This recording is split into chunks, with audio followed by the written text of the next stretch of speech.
உங்களுக்கு இப்போ அடுத்து எப்படி சார் மறுபடியும் ரஜினி கமல் அவங்க கூட டைரக்ட் பண்ண அவங்க சர்க்கிள்ல இருக்க டேரக்டர்ஸ் யாருன்னா வருவாங்கன்னு நினைக்கிறீங்களா, இல்ல அப்கமிங் டேரக்டர்ஸ் கூட யாருன்னா கூட? இல்லைங்க, அப்கமிங் டைரக்டர்னா இவ்வளோ பெரிய ப்ராஜெக்டை ஹேண்டில் பண்ண முடியாது. இன்னொன்று இப்போ ரஜினியெல்லாம் ஹேண்டில் பண்ணணும்னா அதுக்கு தனியாக ஒரு திறமை வேணும்.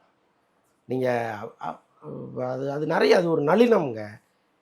ஒரு முறை இவர் சொன்னார், பாண்டியராஜன் இருக்கார்ல, பழைய பாண்டியராஜன், அவர் பாக்கியராஜ் அசிஸ்டண்டாக சேரும்பொழுது என்ன பண்ணாரா, பாக்கியராஜ் இந்த ஆர்டிஸ்ட்டை ஷார்ட் ரெடியாக இருக்க போய் கூப்பிட்டு வா அப்படின்னாரா.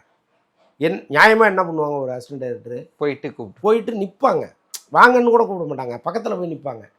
அதுலேயே அவங்களுக்கு புரிஞ்சிடும் ஷார்ட் ரெடி போடுறதுக்கு கூப்பிட வந்திருக்காரு. தம்பி வரணுமான்னு கேட்டால் ஆமாம் மேடம், ஆமாம் சார் அப்படின்னு கூப்பிட்டு போயிடுவாங்க. இதுதான் பண்பு.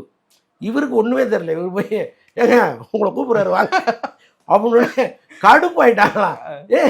யார் நீங்கள் வா, எத்தனை நாள் ஆச்சு சேர்ந்துன்னு. அதை அவர் ரொம்ப ஃபன்னாக சொன்னார். அது நம்ம கேட்கறதுக்கு காமெடியாக இருக்கும். பட் அந்த இடத்துல இருக்கவங்க ஒரு பெரிய ஹீரோவை எப்படி ஹேண்டில் பண்ணணுங்கிறது ஒன்று இருக்குது.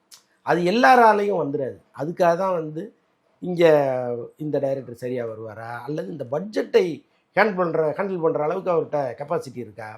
இப்போ ஒரு 300 பேர் ஒரு ஷாட்டில் நிற்கிறாங்கன்னு வைங்களேன், அதில் அந்த கடைசி ரோவில் 2வது ஆள் தப்பாக பண்ணுறாங்கிறத கண்டுபிடிக்கணும். அப்படி ஒரு நீங்கள் முன்னாடி இருக்கிற 4 பேரை மட்டும் பார்த்துட்டு ஆஹா சூப்பராக இருக்குது ஓகேன்ட்டிங்கன்னு வைங்க, ஸ்க்ரீனில் தெரியும். அப்போ அந்த அளவுக்கு பார்வை உள்ள ஒரு ஆள், அனுபவம் உள்ள ஒரு ஆள். இன்னொன்று சைலன்ஸ்னால் சைலண்ட்டாக இருக்கணும். அந்த சில பேர் நீங்கள் என்ன கற்றுனாலும் கேட்க மாட்டாங்க, பேசிட்டே இருப்பாங்க. ஸோ அந்த கமாண்டிங் இது வேணும். ஸோ இதெல்லாம் பார்ப்பாங்க. ஸோ அதனால் யாரை வேணாலும் கொண்டு வச்சு இந்த படத்தை எடுத்துட முடியாது. பார்க்கலாம் யாரை சொல்கிறாங்க.